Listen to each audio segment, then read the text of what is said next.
Dan saat kamu lapor, pasti dia lapor. Dan anak nggak mungkin dong percaya sama omongan kita.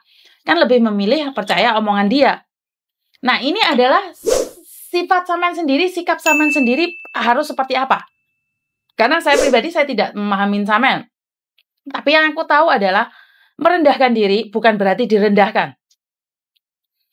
Tapi kalau sampean bilang, oh, wes tak omongin pisan pindo loh, Cek. Jek kayak ngono ae suaraku ndak banter loh. Iya, saya paham. Tapi disitulah kesabaran kita diuji. Saya paham. Siapa sih yang suka dimarahin, Mbak? Siapa sih yang suka dihina? Tapi kalau sampean mampu menahan emosi itu, otomatis kan berbalik sama dia. Arek iki tak seneni, tak lokne, sabar ya Ram. Otomatis dia yang berubah.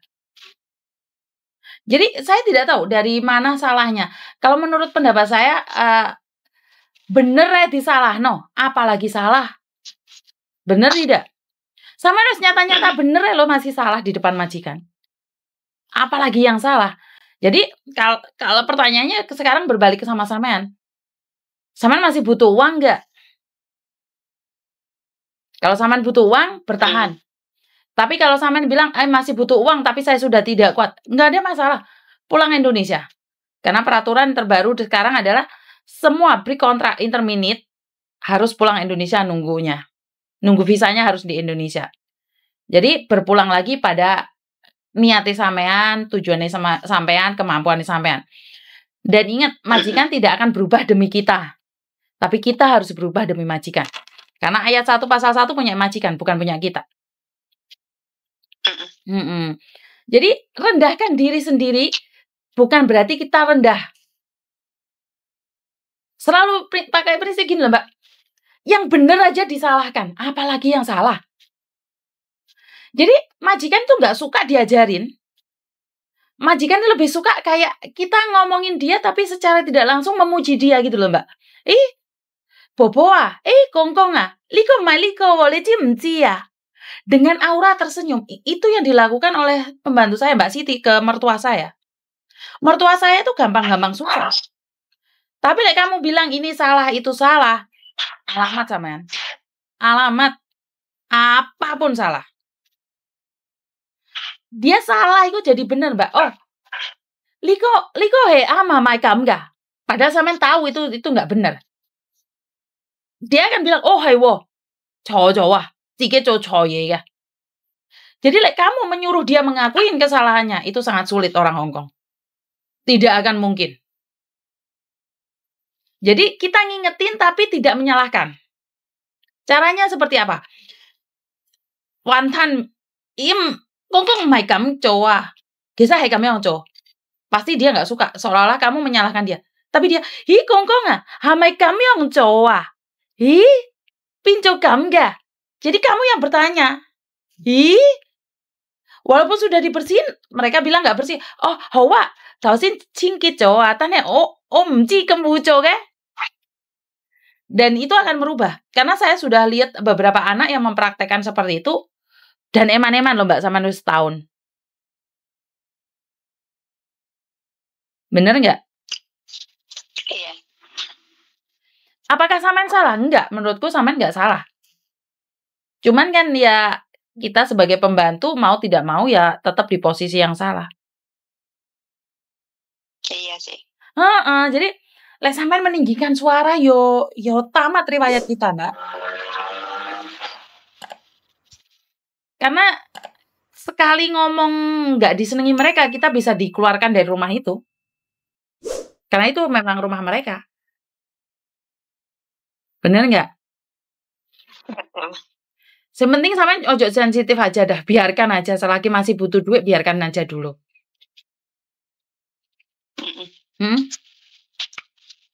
Oke. Masih kira-kira masih mau bertahan? Masih sih, kayak kepenginnya juga memang kepengin paling tidak ya finish kontrak begitulah. Ya, saya cuma bisa bantu doa. Semoga majikanmu diberikan hidayah, diberikan kesabaran, sampean sendiri juga ditambah no sabare. Semoga kuat. Soalnya pulang Indonesia eman-eman waktune, eman-eman juga. Iya. Eman-eman juga duit. Ya kan? Terutama waktu lah untuk ke sana kemari juga capeknya luar Betul. biasa. Betul. Jadi ya wes mari telepon Miss Yuni. Atine sing lara ki muga-muga ndang mari. Amin. Lah iya, jangan sensitif banget. Heeh. Jangan sensitif banget wes. Intinya ikhlas aja deh. Dia mau ngomong apapun terserah lah, inget-ingetan aja gajine. Paham nggak maksudku saya? Iya. Selagi dia masih mau Paham. kamu pertahan, kuat-kuatan, sabar-sabaran. Apa? Tak tunggu sama dek garis finish. Ya, makasih. Yo, bye-bye. Bye-bye, makasih banyak Mbak Yuni. Oke, sama-sama. Oke, bye-bye. Bye-bye.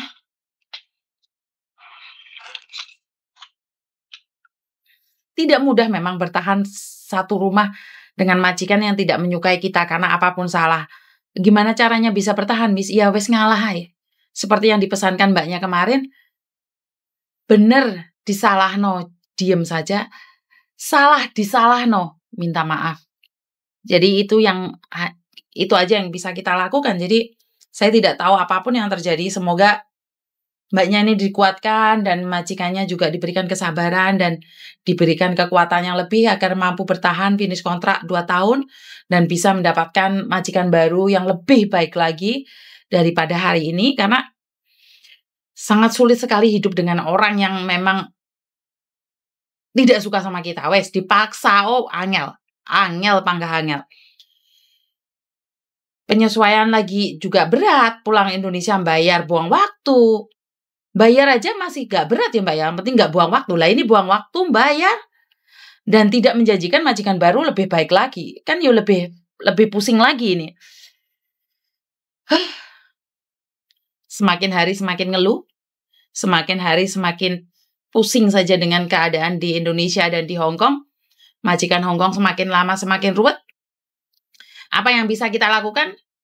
Mari sama-sama berdoa, semoga Hong Kong bisa lebih baik lagi. Semoga Hong Kong bisa menjadi tempat kita mengais rezeki, dan semoga orang-orang Hong Kong diberikan ketenangan hati, kekuatan hati, dan finansial. Masalah keuangan orang Hong Kong hari-hari ini sangat sulit sekali, jadi kita harus memahami, dan efeknya ke kita juga sebagai pembantu. Kita selalu kena marah, kena daulat terus, kena perintah-perintah yang nggak jelas. Jadi pesan saya, selalu berhati-hati di luar sana. Apes tidak ada dalam kalender. Kurang lebihnya saya minta maaf. Jika ada kata-kata saya yang kurang berkenan, ada kata-kata saya yang kepreset, atau ada kata-kata saya yang menyakitin hati kalian semua, saya minta maaf. Dan wassalamualaikum warahmatullahi wabarakatuh. Berkat Tuhan mengalir atas kita semua. Semoga semua makhluk bahagia dan bye-bye.